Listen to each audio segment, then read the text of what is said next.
Hi, Sparkies. Welcome to our council time for this week. Let's go ahead and get started with our gospel hand. God loves me. I have sinned. Christ died for me. If I believe, I will go to heaven. Now, before I start into our story for this week, a couple of announcements for the parents and also for Sparks. Next week will be our final council time for this one a year. Also, May 27th will be our end date for listening to sections. Great job to all of you who are working on those. Keep working hard on those. I know each one of you can do it. And also, just to let you know, we are working on something to replace our end of year ceremony. It will look different this year. And we're not sure exactly when it'll take place. Probably more like August. But we will keep you posted, and just, we are working on something.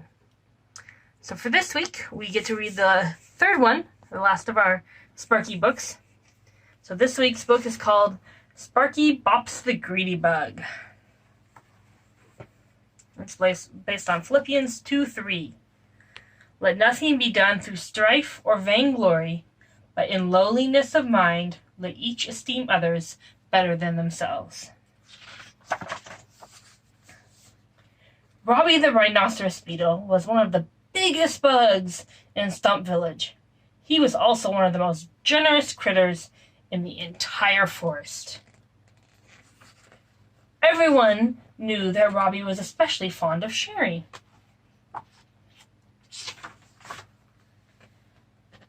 The time when Katie the cricket forgot to bring her lunch to school, Robbie gave her a big piece of his very favorite chewy cherry chocolate cake. Or when Laura the ladybug hung upside down on the monkey bars and lost all the money from her pockets, Robbie found every coin. In fact, when Laura counted her money later, she had an extra dime. One day, Robbie was sitting down to lunch after a long swim in the puddle outside of Stump Village. He was about to bite into his yummy pea sandwich when a big green bug with a lumpy shell dropped down from a tree branch holding a bag of chewy cherry chocolates. I'm Gordon from Grumple River. Would you like a treat today? He asked in a deep, scratchy voice. Yes, I would, Robbie said. Robbie popped one in his mouth. That's from the Stump Village candy shop, Gordon said. I stole it. Robbie gulped, and his eyes grew wide. The candy doesn't belong to you. Gordon's wide, hungry mouth grinned an evil grin. If I like it, why can't I just take it? If you think about others, you'll never get what you want. Leaving the bag by Robbie, he jumped back in the tree and disappeared. Robbie looked down at the bag of chewy cherry chocolate. He knew stealing was wrong. But why shouldn't he have it? It was his absolute favorite treat. Robbie took another piece and gulped it down. He smacked his lips, his rhinoceros beetle nose twitching. That night, Robbie did not share any of his chewy cherry chocolate treats with his mother or his father. He didn't offer one to his brother. Instead, he hid them in his big beetle bed so that he could eat them all by himself. The next day, Robbie didn't think about others.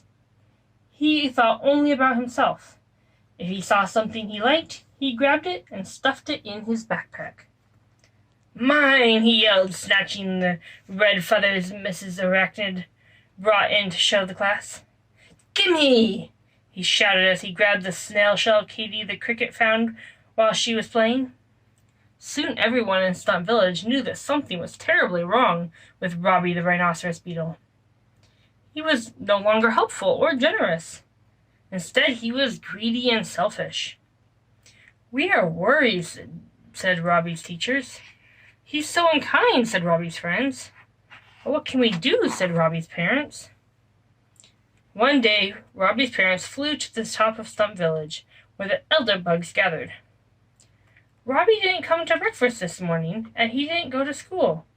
We don't know where he is, Mr. Rhinoceros Beetle said. The bugs buzzed with alarm as they wondered where Robbie went.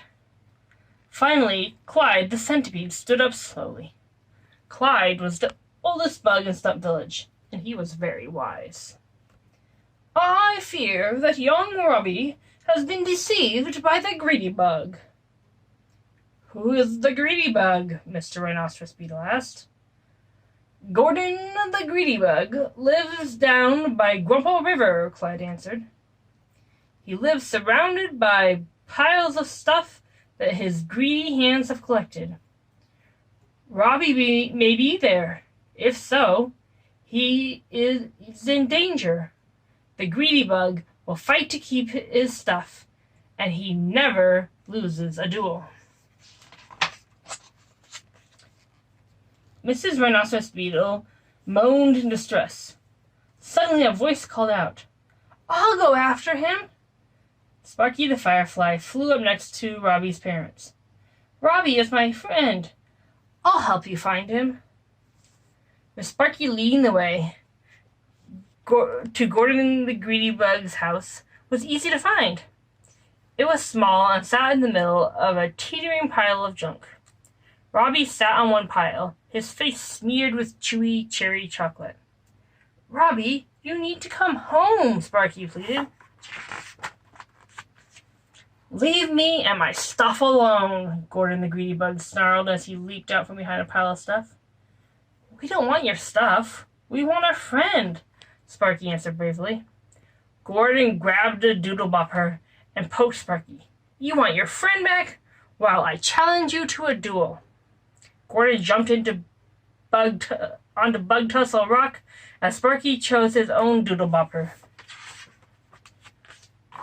Sparky flew onto the rock and faced the greedy bug. The duel had begun. Sparky was a quick little firefly, but he soon found that his opponent was much quicker. The greedy bug's doodle bopper jabbed, poked, and whacked Sparky from every angle. I'm in big trouble, Sparky thought. If only I could get one clear swing. Then Sparky had an idea. As the greedy bug danced in front of him, Sparky spun quickly around. This is for Robbie, he shouted. Thankful for his friend, Sparky shined the light at the end of his tail as brightly as he could. Arr! Yelled Gordon as he fell backward, rubbing his eyes. The bright light had blinded him for a brief moment. With a twist, Sparky swung the doodle bopper as hard as he could and whacked the greedy bug's doodle bopper from his hand. Whap! Gordon tumbled away from Sparky, spinning on his lumpy green shell. Splash! He fell over the edge of the rock and landed in the river. Sparky had won. Help! Please help! I can't swim! The greedy bug cried in fear as the water pulled him downstream. Sparky zoomed over to Gordon, with Robbie tottering along the bank. Sparky grabbed Gordon, but couldn't pull him out. The river was too strong. Gordon was headed straight for the waterfall. Robbie tried to go after his friend, but he could barely walk or run because he was carrying so much stuff. He stumbled into the river. He couldn't help Sparky and keep all his stuff. He had to choose. I'm coming, Sparky, Robbie cried, dropping everything in the water and zipping to help his friend. Together, Robbie and Sparky pulled Gordon onto the ground as Robbie's stuff swirled over the edge of the waterfall. The bugs cheered. Why did you help me? Gordon asked. Because it is better to share than to be selfish, Robbie replied. I was greedy, but I won't let it happen again. Gordon panted for breath before answering softly. Thank you. From that day on, Robbie the Rhinoceros Beetle became even more kind and generous than before. So this is a good reminder to all of you that it's important to be generous and kind to others, that it's not worth hanging onto your stuff or choosing stuff over your friends or letting that get in the way of your friendships or how you treat other people. Hope hope you all have a great week. We'll see you next week for one final council time. Bye-bye.